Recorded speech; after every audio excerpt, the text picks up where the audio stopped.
that always comes to mind when I think about these arguments about housing is monoculture. And we live in this incredibly biologically diverse system here. And we have a lot of open space. We have more open space than most people can ever even imagine in their wildest dreams. And if we use open space as an argument to keep ourselves from having the diversity of human population that we need in this community to stay alive, we're really fooling ourselves, because a monoculture is a dead zone. It's, if you look around at the number of people in this group tonight, how many people are under the age of 30 in this room? How many people are over the age of 60? I mean, this is what Ketchum is looking like. And I mean, I can include myself. I mean, I'm way... So what I'm saying is, the arguments, there may be legal arguments, of course, but we need to be looking at, we need to be going beyond ourselves, beyond what we need personally, beyond what fulfills us and satisfies our goals, to looking at the collective. Normal day staffing for 24 hours a day, 365 days a year, is 3 full-time firefighters. And then if myself or the assistant chief are around, we can go on calls as well. Minimum staffing is 2 firefighters when somebody's sick or injured. So there's 2 of us, 2 firefighters on, one of which has to be a paramedic to run the ambulance. The other 35 members of the Ketchum Fire Department are what we call volunteers, or paid-on-call members. They work regular jobs just like everybody here does. They carry pagers. They get paid to come to training and to respond on emergency calls. As everybody's heard here, our general people that provide the services here are all moving south, and that creates a huge issue for us. Right now, of the 35 members of the fire department that are paid-on-call members, only 15 live within the city limits of Ketchum.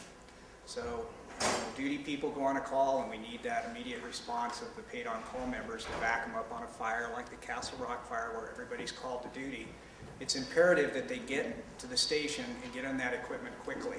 Driving from Haley at 8 o'clock in the morning is not an option. So as more and more of our volunteers and paid-on-call members move south, our current level of service will decline, and I'll be forced to come before this council and ask for full-time staffing. In other words, full-time firefighters, no paid-on-call, or some version of that. Right now, the budget that I have, all 35 paid-on-call members cost about, 2 full-time firefighters. Statistically, if you look at police officers and firefighters that live within the city, they have a buy-in. They attend functions within the city, their kids attend functions within the city, and they actually own a piece of what they're trying to protect. That makes them want to be here even more. I, myself, and I've been here for nearly 25 years, I don't own a home in the city.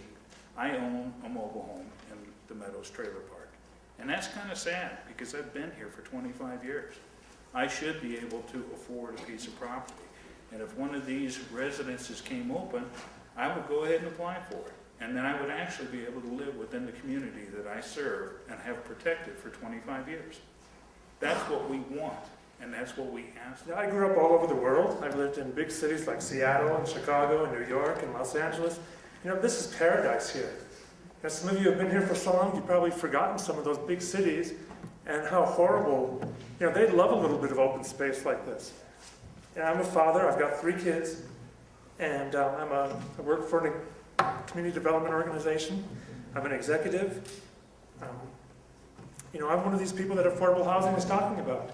I'm right in there with the policemen and the firemen, the teachers and the nurses. And I read comments in the newspaper, or I hear comments at PNC meetings, how these people have kids that are too loud, and these people are going to disrupt the golfing, and these people are going to have cars broken down, snowmobiles, and I don't know what else. And I'm one of these people. I don't have any snowmobiles. I don't have broken down cars. My kids don't run around naked, undisciplined in the neighborhood. They're very well disciplined. And you know what? I'm not afraid of my kids getting hit by a golf ball. You know, we've lived in places where there's terrorism. We've lived in places with tsunamis. We've lived in places with earthquakes and volcanoes and gangs in East LA. This is, like I said again, this is paradise here. And this project, you know, may not be the right project, but you know, they've got lots of open space. They've got a park. I'm not afraid of my kids sliding down the hill into Highway 75 on a sled. You know, I think there's enough safeguards here for that. As to the legal piece of this, I know Doug Onestad, I think he's a smart guy, I respect him a lot. I don't know that. I hope that you can get through that. But this is a good location for community housing. I mean, you can walk everywhere.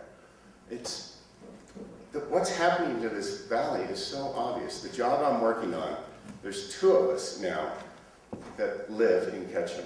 7 people. They're all coming. Shoshone, Jerome, Twin Falls, Gooding. I mean, you guys, the paychecks are being written to those people, and it is going away. And we're talking about the community losing vitality. Well, yeah, we are. We don't have the young people to volunteer anymore. There's so much of the community that is changed by our success, that has changed the nature of it. And it's easy to say, no, we want it, but we can't put it here.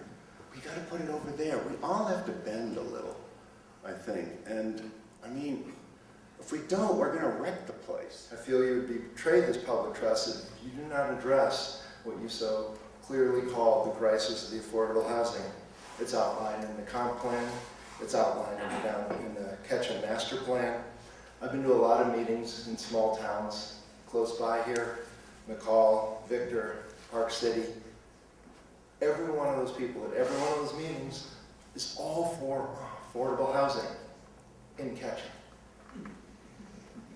And that's one of the things we're hearing tonight. No one is against affordable housing. Everyone is against having it anywhere specific.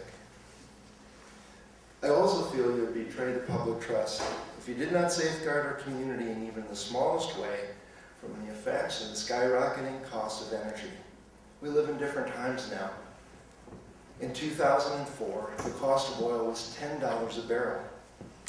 Last year it was $65 a barrel. Today it was just barely under $143 a barrel. Where will we house our employees when it becomes prohibitively expensive to drive from Haley, Bellevue, Shoshone, Cary, Fairfield, Twin Falls? There's been a lot of talk about the past. We need to make decisions based on the future. And every meeting I've been to, people have said, well, I'm for affordable housing, but it's not here. So that if the councils had listened to you, we would have zilch, nada, zero affordable housing.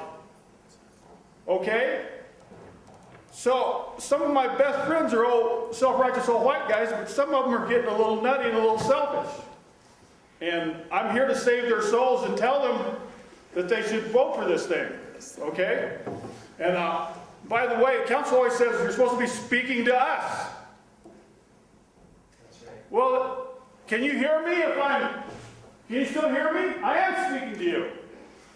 So, I support you, the development rezone. What are we supposed to support? Development rezone, and what else? The technical stuff. The plat, no. The plat, no.